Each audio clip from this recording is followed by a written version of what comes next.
Rekan-rekan sekalian, selamat datang di Rumah Resiliensi Indonesia.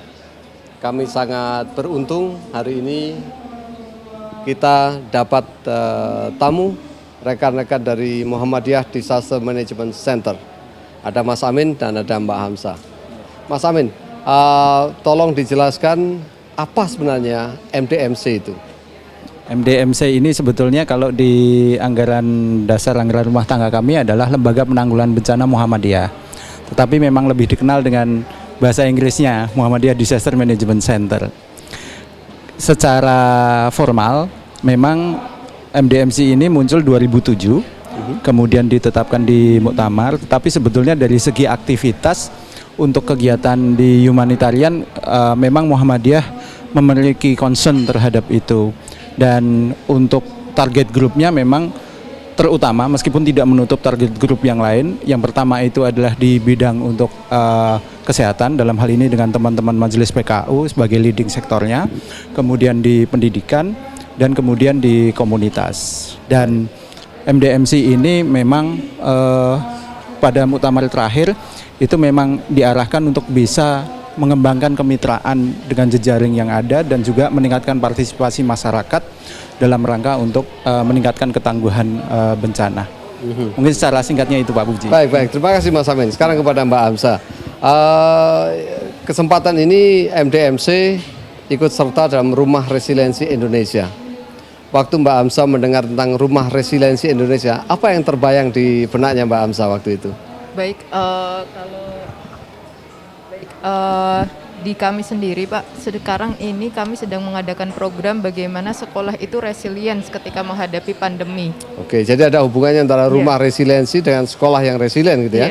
Silakan dilanjutkan. Nah, jadi kami mencoba bagaimana sekolah itu bisa melakukan pembelajaran secara aman.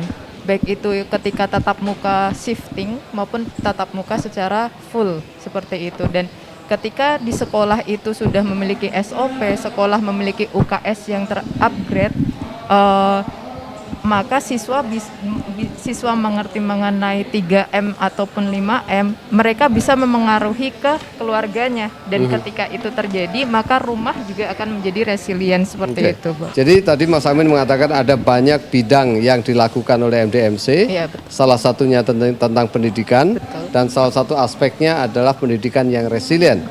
Dan Mbak Hamsa mengatakan bahwa dengan menggunakan pendekatan ini anak-anak bisa membawa pesan-pesan resiliensi ke rumahnya. Iya.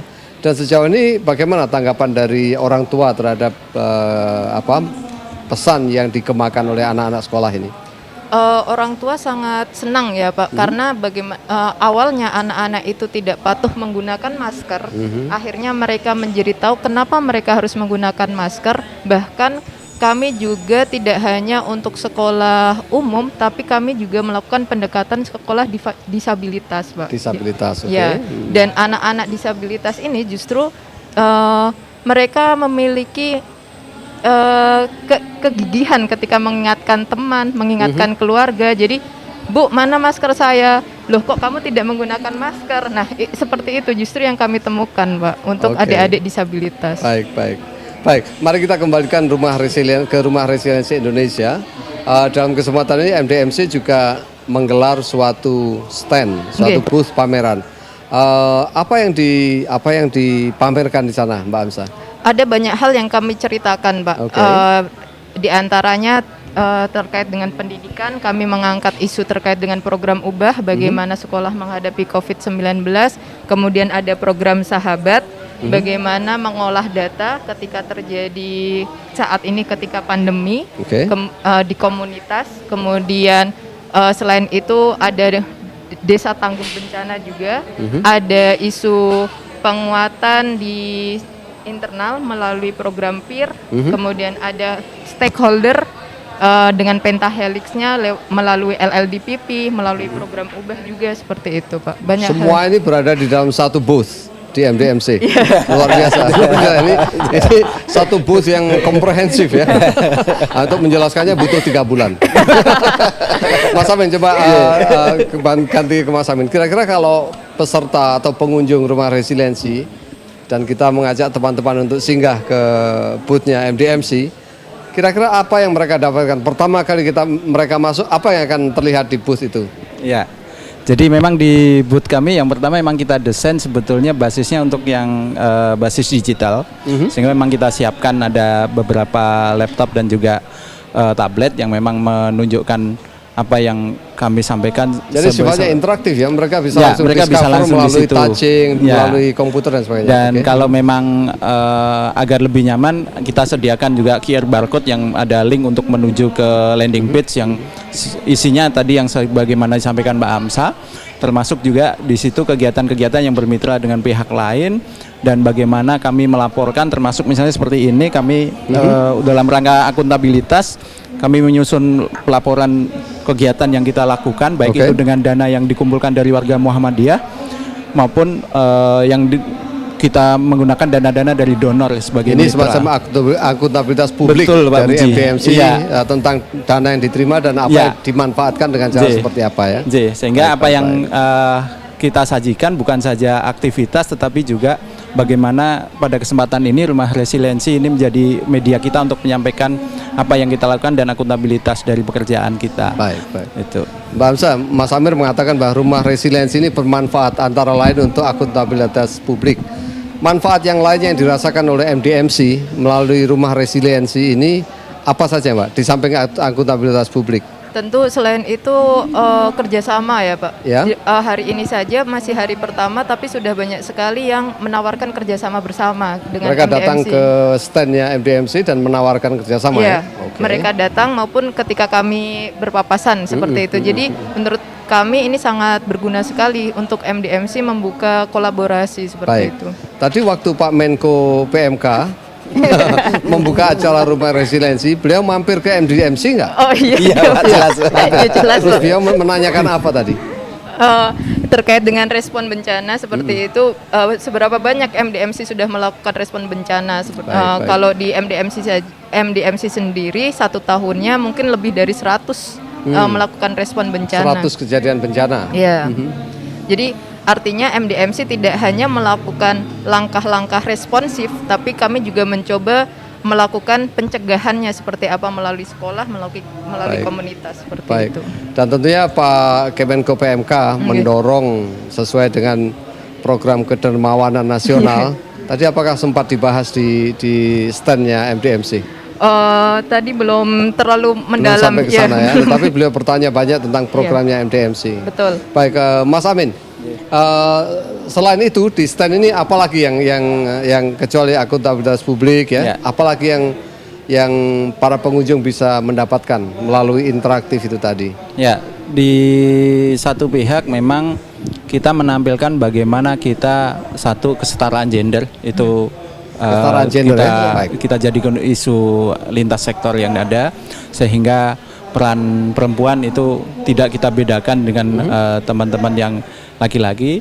Kemudian juga bagaimana perhatian kita kepada teman-teman yang memiliki disabilitas atau kebutuhan khusus, yang mana di setiap program itu selalu kita utamakan isu itu sehingga memang terlayani dengan sesuai kebutuhan mereka. Itu harapannya kami bisa menginspirasi juga teman-teman yang lain bahwa memang dengan perbedaan yang ada, tetapi dengan perlakuan yang tepat itu akan memunculkan kerjasama yang insya Allah kemudian hasilnya memberikan manfaat yang lebih besar begitu. Baik, Mbak Amsa, saya ingin melihat sekarang dari perspektif Muhammadiyah yang lebih luas ya. Tadi dikatakan oleh Mas Amin bahwa Muhammadiyah ini mempunyai misi pelayanan di berbagai sektor dan salah satunya adalah pendidikan.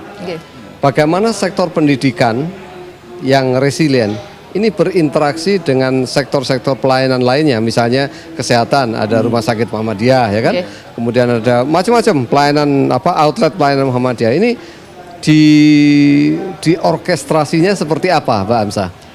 Kalau di kami sendiri ya Pak, kami selalu melakukan kolaborasi secara bersama dengan stakeholder terkait seperti itu. Jadi misalnya ketika kami melakukan program di sekolah, maka kami juga akan melibatkan dari pihak kesehatan, dari pihak pemerintah untuk juga terlibat dalam program tersebut seperti itu. Jadi sehingga sekolah ini tidak kuat dengan sendirinya, tapi kuat dengan komunitas di lingkungan sekitarnya juga. Jadi seperti menawarkan suatu sistem pelayanan di mana sekolah adalah salah satunya gitu ya. Iya, salah satunya. Sehingga intervensi pada anak ini melibatkan intervensi pada keluarganya, aspek kesehatan, ekonomi dan seterusnya ya.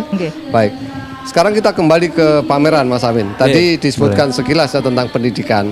Coba Mas Amin sebutkan lagi sekali lagi apa saja item yang ada di pameran itu supaya teman-teman yang akan mengunjungi stand bisa melihat, bisa mengharapkan apa yang akan dilihat. Apa saja Mas? Ya, sebagaimana di awal tadi saya sampaikan, target grup kami itu selain di pendidikan itu ada komunitas. Ada penanggulangan bencana resiliensi komunitas. Baik, jadi seperti program Sahabat yang sekarang juga sedang berjalan, itu kita mengembangkan kemampuan masyarakat untuk melakukan pelaporan mengenai kejadian, tetapi juga melakukan komunikasi koordinasi dengan stakeholder. Ini program Sahabat. Jadi dari sekolah, kemudian Sahabat, terus apa lagi Mas? Kemudian ada program Silana dan Sigrak yang fokusnya itu memberikan kampanye dan sekaligus advokasi mengenai informasi yang beredar terutama ketika masa pandemi itu. Sehingga target grup yang disasar memang tidak dalam bentuk kelompok kecil tapi makro sehingga meliputi hampir seluruh provinsi di Indonesia. Baik. Kemudian ada juga yang terkait dengan Getapak. Getapak itu gerakan untuk ketahanan pangan keluarga. Jadi bagaimana dengan menghadapi masa pandemi yang lalu ini keluarga itu tetap kuat, kokoh dan kemudian mampu untuk kemudian lebih baik setelah melewati masa pandemi ini. Dan semuanya itu memang kalau tadi disampaikan Mbak Amsa mengenai bagaimana kami koordinasi lintas sektor, itu selalu terjadi ada pelibatan, misalnya kalau tadi pendidikan melibatkan kesehatan dan komunitas masyarakat, demikian juga seperti di program Sahabat itu masyarakat itu juga memanfaatkan sarana prasarana sekolah untuk kemudian melakukan koordinasi dan juga peningkatan kapasitas.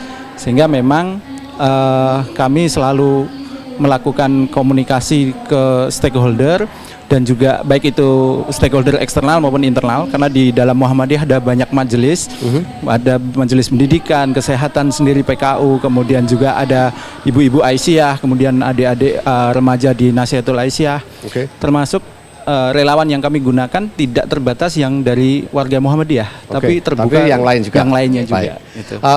Menit-menit terakhir Mbak Amsa, kalau ada pesan kepada para pengunjung Rumah Resilient dan juga audiens di luar sana, apa pesan terakhirnya? Silakan disampaikan. Silakan untuk mengunjungi stand kami di booth-nya MDMC dan bisa menyaksikan banyak hal, termasuk salah satunya film-film dari MDMC yang sudah ada sejak 2007. Baik, dan Mas Amin, kata terakhir untuk para pengunjung, silakan. Ya. Kami menunggu kedatangan teman-teman ke booth kami dan kita siap berkolaborasi untuk mewujudkan Indonesia yang tangguh. Baik, rekan-rekan sekalian, inilah wawancara kami dengan stand dari Muhammadiyah Disaster Management Center dengan Mbak Amsa dan Mas Amin. Terima kasih. Terima kasih.